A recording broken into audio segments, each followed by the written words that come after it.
And this week we're going to be demystifying neutrals, or looking at the 50 or more shades of gray, beiges, or as the industry now calls it, greige. Whether you prefer gray or beige or some happy medium, the choices are going to carry the same basic themes. And that is knowing that there is a difference between each and every neutral.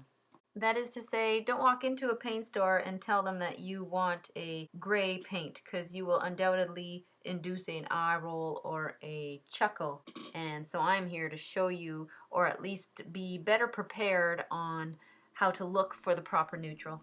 So today I'm in my spare room with my appropriately colored cat Earl, and I'm going to be going through different paint chips.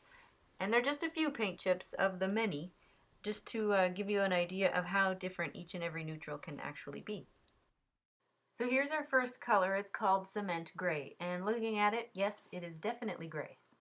And here is our second example of gray called Silver Lining, and it too looks like gray. But when you put the two beside each other, you can now see that there's quite a difference.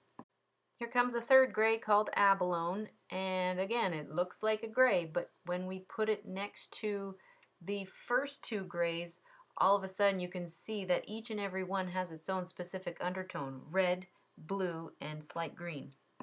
And while I'm not here to bore you with paint chip after paint chip, I just wanted to give you the lesson on how to know the difference between the grays and to be prepared with what your paint is going to be going with in the space. So all of these undertones will make a big difference in how it turns out.